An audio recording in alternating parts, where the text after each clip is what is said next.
जय हिंद साथियों। आज हम बात करेंगे नक्शबंदी सिलसिला की। तो चिश्ती सिलसिला के बाद में नक्शबंदी सिलसिला की शुरुआत भारत में काफ़ी लोकप्रिय हुई। अन्य सिलसिलों की तरह इसकी भी उत्पत्ति फारस या अरब जगत से हुई। इसका अस्तित्व ख्वाजगान के सिलसिले के कारण हुआ।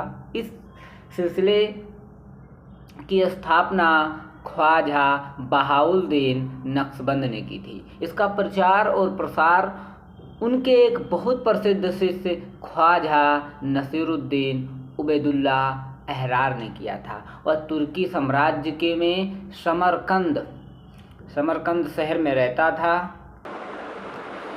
उसने तैमूरी राजकुमारों को ताशकंद जैसे राज्यों पर आक्रमण करने और उन्हें अपने राज्य में मिलाने के लिए प्रोत्साहित किया। उनकी सलाह पर अमल किया गया। उन्होंने अपने पीछे एक शिष्यों की एक बड़ी श्रृंखला छोड़ी। बाबर के आक्रमण के साथ में भारत में नक्शबंदी सिलसिला की शुरुआत होती है। सम्राट बादशाह बाबर और उसके कई सैनिक उबैदुल्ला अहरार के प्रति निष्ठा रखते थे। बाबर की भारत यात्रा में उसके कई अन्य शिष्य भी उसके साथ भारत आए थे।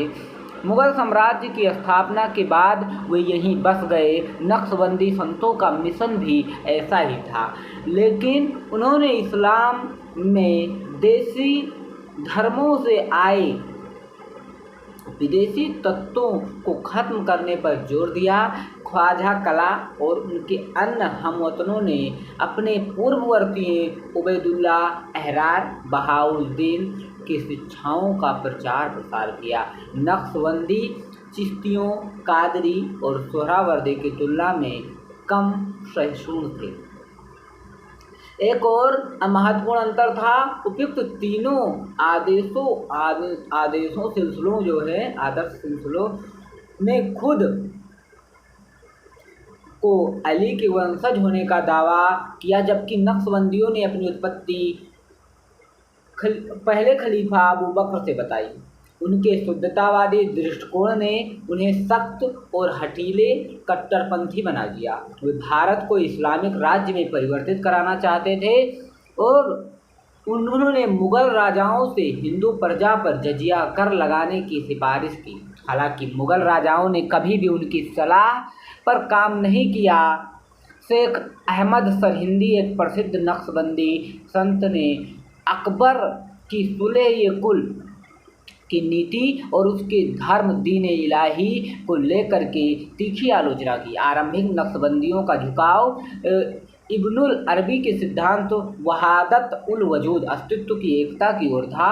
बाद में शेख अहमद सरहिंदी ने एक और सिद्धांत का प्रतिपादन किया, जिसे एकता बहादुर उल साहूद के नाम से जाना जाता था। उनके सभी शिष्य और कुछ अन्य प्रसिद्ध नक्शबंदी उनके सिद्धांत से प्रभावित थे और उन्होंने इसका सख्ती से पालन किया। तभी से दोनों विचारधाराओं के अनुयायियों के बीच गंभीर विवाद उत्पन्न हो गया। इसने एक गंभीर संघर्ष को जन्म दिया, जिससे एक दूसरे के खिलाफ कठोर और कड़वी आलोचना हुई।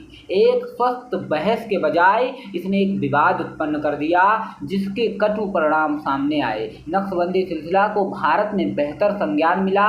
इसमें ख्वाजा खुर्द अहमद सरहिंदी, ख्वाजा मासूम शाह वलीउल्लाह, उनके बेटे शाह अब्दुल अजीज जैसे कई उल्लेखनीय संत हुए। हालांकि शेख अबू अहमद सरहिंदी एक महान संत थे, किंतु उनके अपने कथित विधर्मिताओं और रहस्यवादी अनुभवों के कारण काफ़ी विवादास्पद थे। जहांगीर ने उन्हें उनके राजनीतिक हस्तक्षेप के लिए कैद कर लिया।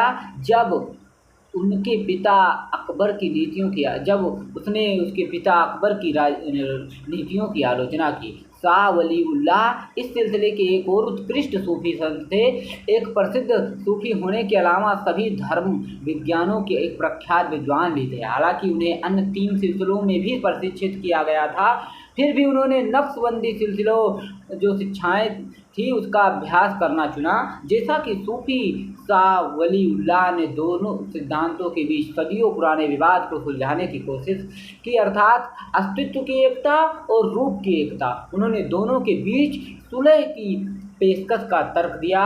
और दोनों सिद्धांतों की विचार सामग्री समान है और वे समान विचारों को अलग अलग शब्दों में व्यक्त करते हैं। उन्होंने यह भी कहा कि वहदुल उल वजूद और वहदुल उल सादुर रहस्यवादी यात्रा में केवल 2 चरण हैं। इब्न उल अरबी एक स्तर पर पहुंच गया और अहमद सरिंदी अगले चरण में ऊंची उड़ान भर गया। यह तर्कवाद के सिद्धांतों के प्रति उनके झुकाव को दर्शाता है। उनके बेटे अब्दुल अजीज ने राजनीति और सूफीवाद के क्षेत्र में अपने पिता के आंदोलन को आगे बढ़ाया।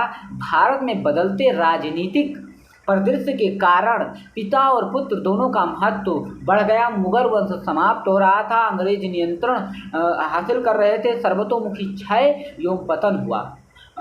शाह अब्दुल अजीज ने मुसलमानों को उनकी राजनीतिक शक्ति की बहाली के लिए प्रेरित करने का प्रयास किया।